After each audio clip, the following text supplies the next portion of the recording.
Hi, I'm Rhiannon Faith, and I'm here to tell you a story. So, a little bit of reflection as you come into the holiday season, which of course started already. But some of the things that I loved about the holidays over the years, and I have to confess, I wasn't always a super excited holiday goer. I would frequently sort of tamp down my interest or excitement around the holidays because I wanted to manage my expectations. So there would be a lot of occasions in my childhood in particular where probably be better to pretend like the holidays weren't happening. We had some cool traditions and things that we would do together as a family to celebrate, but it wasn't, it was a tough time. It was always a tough time. My dad was a big fan of having a fabulous tree, which often came at the expense of having presents under said tree. I could have done with less tree and more opportunity to give gifts. That's just, me as a kid. And oftentimes we wouldn't have money to get a tree until the very last minute, and my dad would have a meltdown. It was like a whole thing. That's not really what the story is about. But I just wanted to share some of the things that I have done or do to get in the holiday spirit. And so as a former humbug, Scrooge-esque, where I would be a little less excited about the holidays because, again, I was managing disappointment and expectations. I have come away from that. Thankfully, I had a friend who was Mr. Christmas and absolutely adored the holidays, and all of that goodness sort of rubbed off on me to the point that I was able to see this all through different eyes. And so I used, especially when my kids were young, the holidays as an opportunity to teach them about giving and caring and looking to meet other people's needs, which is a very natural time frame for that. Although generosity doesn't require a season, it's something we can do year round. And certainly I do aim to be generous throughout the year, not just designated to the Christmas season. But there are a couple of places that I just love to participate in or partner with for generosity, because generosity changes lives.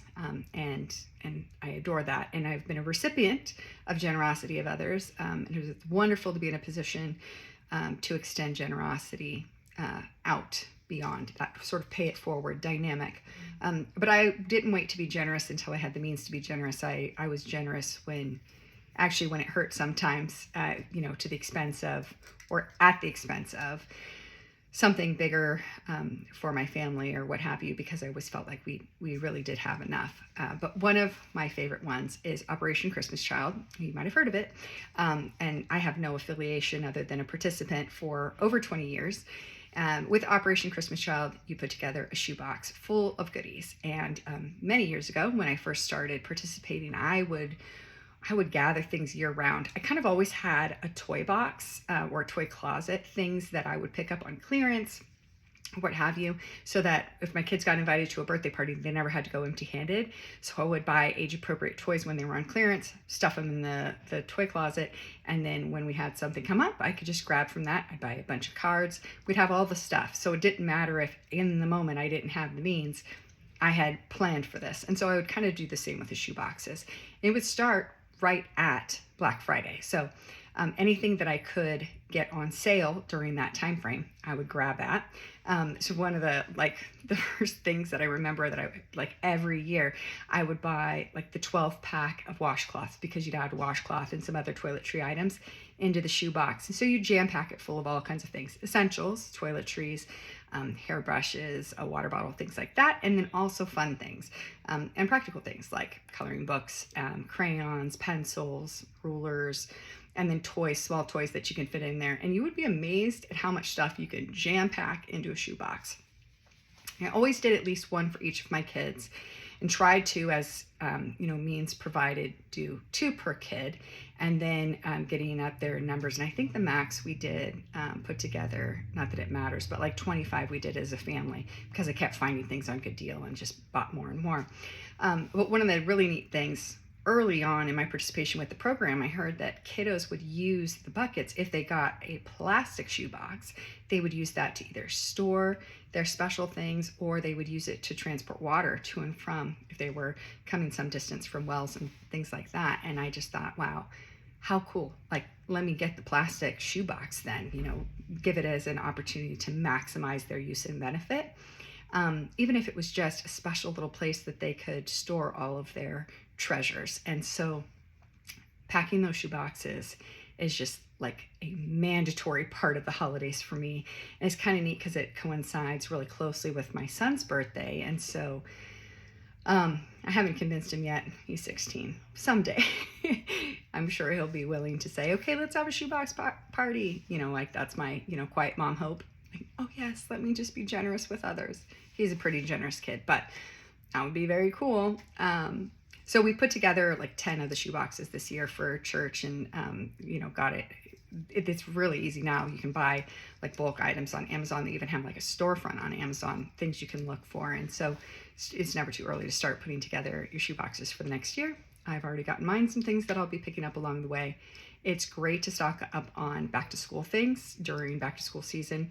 And then, I used to get like out of season little trinkets and toys that would come on sale after a holiday, like Easter, Halloween, anything during the summer. You could do like the blow up balls and things like that, like the beach or volleyballs that you can grab. So there's tons of fun stuff you could do. But what's so neat about the program is these shoe boxes go out all over the world, and then it brings just this hope and joy to kids throughout the world.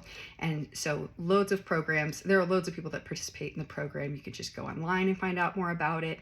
But this year, our church, this was the excitement from my perspective, my church participated as they have for many, many years, but their goal was 2,000. And it was so neat when they got to announce this morning that they actually packed 2,144 boxes. So exceeding the goal, and just making that many extra kids Christmas special is so cool to be a part of that.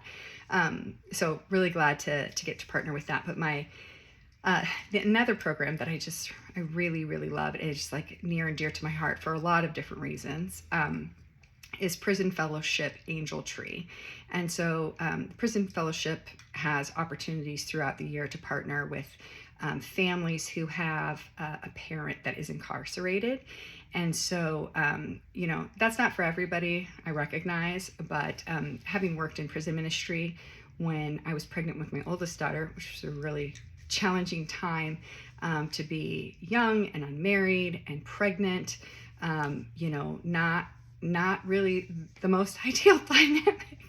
And then, so my body is just absolutely revolting for being pregnant. My kids all tried to kill me. That's a story for another day, but I was really, really sick with each of them. My oldest daughter in particular, very sick. And I had an opportunity to work for the San Diego County jails with the chaplain's office. At the time, my uncle was the head chaplain for all the San Diego County jails, and it was a volunteer position that he had. But my position in the jail was not volunteer. It was a paid position as a part of inmate services. So we would do background checks and things for church groups that were coming in to offer services to those that were incarcerated. But a part of that, just serving in the jail system, people are in jail for a whole multitude of reasons. And some of them, honestly, you would think, gosh, that's kind of a silly reason to be there, or what a bummer that they just happen to find themselves there. A lot of folks are in jail for things that are related to an impoverished state, theft that was, arguably for food or necessities, or somebody who's trapped in a cycle of addiction and has got caught for that, or other things of that nature. Not everybody's in jail for some heinous crime. All that to say, I have a real heart for people who have found themselves in a position that kind of sucks, honestly. And more so in particular with this Angel Tree, they have kids. And their kids are on the outside, obviously, and their kids didn't choose the parents. None of us do, right? We don't choose the parents that we have. But those kids deserve to feel special and loved. It's got to be hard enough for them that their parent is incarcerated during the holiday season. And I can't even imagine how hard that is to go to school or be in your community and where's your mom or dad? Oh, well, they're in jail. How do you have that conversation? Just your parents embarrass you enough just existing, but then you add on to it something that society would deem, outside the norm, and it's just a whole other heaping on. And so this program is really cool. you get to sort of be the hands and feet for the parent that is incarcerated. Now, of course, the people that get to participate have not had any crimes against their children or anything like that. You're not putting kids at further risk, but they get to pick things they would want to give their kids if they were on the outside and they could buy it. And so you get to go and facilitate that gift giving for them. You purchase the gift, you attach a note from the parent. It's a really neat opportunity to connect. A little bit of love for these kids who might otherwise and are otherwise already feeling the loss of presence with their parent. But to be able to get something from their parent, these notes, I'm telling you, every single year, it's the notes that get me. Every year, just these like, it's so basic. It's so like, just, you know, the I love you, or I'm thinking about you, and I'm sorry that I put you through this. I mean, the notes that I've read, like, they're just so, my heart just breaks because, you know, the kids might not really be appreciating it at the time, but like the humbling of themselves, the parents, to participate in this program is a pretty big deal. Being humble in that dynamic of incarceration is not really self-serving. It's not a really great dynamic to adopt, but to keep their hearts soft and consider their kids is a very cool thing. Many, many years ago, 25 years ago, I would say, I was out and about, I was just shopping at Walmart or something, and this gal that I was talking to in line, she says, oh my gosh, I don't know what I was thinking, and she was just kind of talking to herself, and she and I got to chatting, and she tells me she got a little overexcited when it was time to pick the angels off the tree, and so she ended up selecting more than she really had margin for. And so she had already bought 3 or 4 gifts, and she's like, gosh, I've got like these 2 left, and I don't know what to do because I don't want to come back empty-handed, and I think the window of opportunity is sort of passed. If I don't get this kid a gift, they're not going to get a gift. And so I said, can I take it? Because at that time, the church that I was attending, they weren't participating in this program. And so I said, well, you know, like, I'll take it for you. So I took her last 2 angels, and she was like, are you sure? And I could tell she was really nervous because, like, what if I don't return this? This kid's not getting a gift. And I looked at the note, and I was just like, my gosh, I'm so glad I get to do this. And so this girl, the mom, had written the note, and, you know, she wanted her daughter really wanted a pair of white canvas tennis shoes. She didn't want a name brand. She just wanted white canvas tennis shoes, kind of like the Keds style. And she didn't want a name brand on them. So I know how that was. My sister was like huge on the like must have a name brand. And if it was the wrong name brand, it would just be catastrophic. Like when we were young. Sorry, Kristen, but you know, that's the case. So she was like not a fan of anything that would have deviated from what was acceptable. So I went out and I like got this girl a pair of shoes, and I remember, like, it was such a small thing, you know, like what did I not get because I got that pair of shoes for her? They were probably $25, something like that. And I thought about like every time I would have gone to get something with that money, like something for myself. Maybe I was not really like huge on coffee back then, like, but maybe not going out to eat or whatever a couple of times.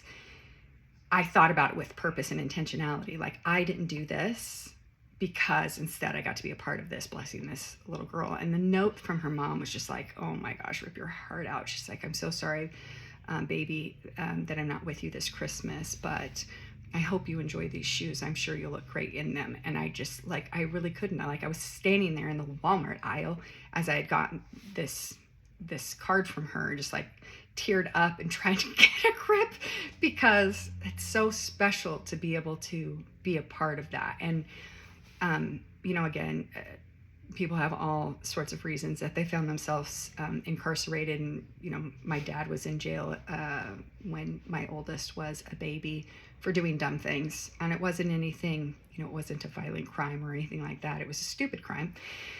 But foolishness, you know, gets you every time. And, you know, how many of us have done something where if we had to pay the full weight of consequences, we could have found ourselves in the same situation. I think it's a lot more than it's not. So no judgments here, but it's a really cool program. And so I'm excited. We had the trees up today at church, and so I can't wait to go through. And I just like barely skimmed like the first 5 kids and the notes. God, the notes every time they get me, and like they're just, this heartfelt moment from a parent to their kid. And I can't even imagine like how hard it would be to be separated from my kids for the holidays. I mean, it's hard enough being a divorced parent and having to share the kids, and especially those first years were just brutal. It doesn't actually get easier to not be able to see them on those special days. But it was really, really hard when they were younger. So I can only liken it to that sort of situation. And I'm, honestly, it's not dissimilar. It was my choice. I was the grown up in this situation. They didn't pick parents that were going to get divorced, but they suffer the consequences for not being able to be with both parents on the holidays. And so my heart goes out to these kids and the parents who found themselves in that situation. So it's a wonderful program. If you've never heard of it, I really highly recommend. Check it out. It's very cool. And the neat thing about generosity, it doesn't require, as I said before, it doesn't require money. You can be generous with your time. You can be generous with your talents or skills, whatever that might look like. Donate your time to somebody who has particular need for that.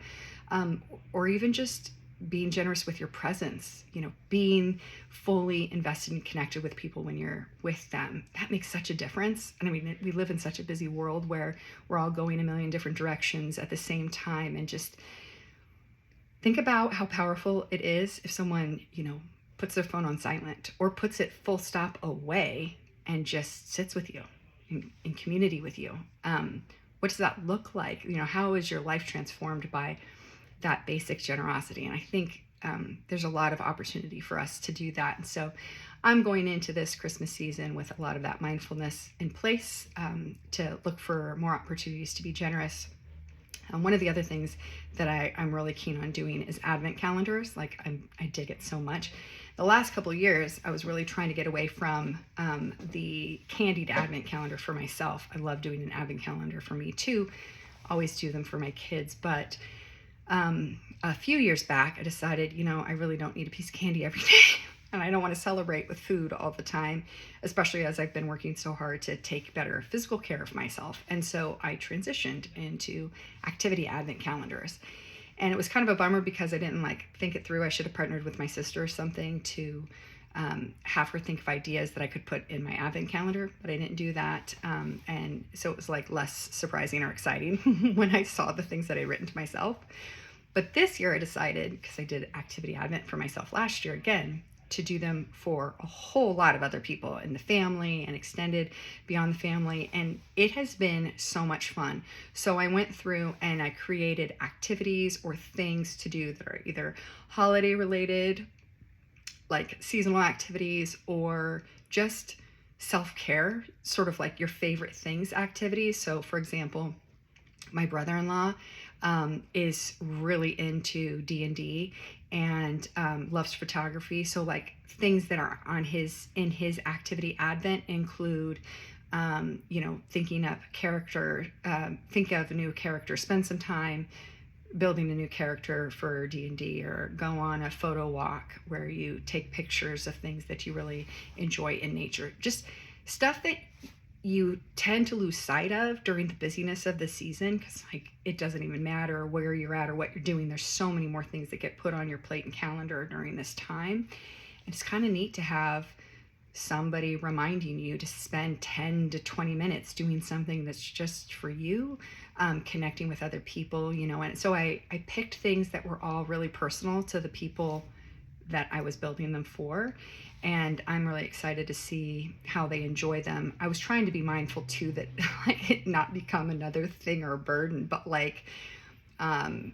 for mine, I have stuff like, go do a different exercise routine, or write a letter to someone you haven't talked to in a while, things like that, where, it's stuff I'd want to do and I'd idealize that I would get to, but maybe deprioritize because of other things going on in the season. So I don't know.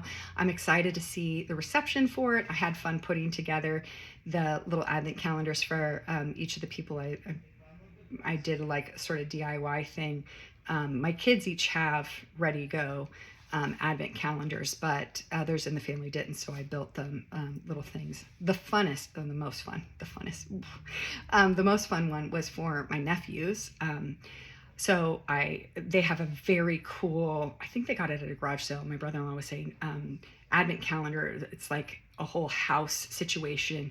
And so I put in each of the doors and windows their little things, and they're things they could do together.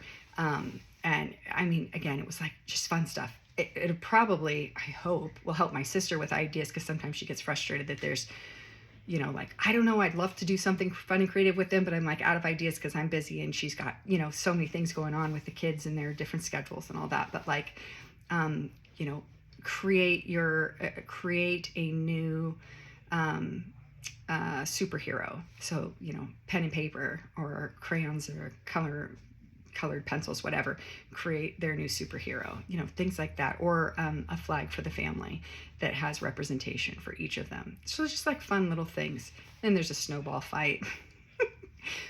I'm sure that won't end badly. Of course not. But anyways, I just wanted to come on and share, again, some of the little things that I'm doing to get ready for the holidays. I hope you're in the spirit and excited, just as excited for Christmas as I am. But remember, again, it doesn't take money to be generous. It just takes a generous heart, a willingness to share. So I hope something in here resonates with you. I'd love to hear how you are being generous this Christmas season. So tell me all about it. Come back again. I'll tell you another story. Thanks.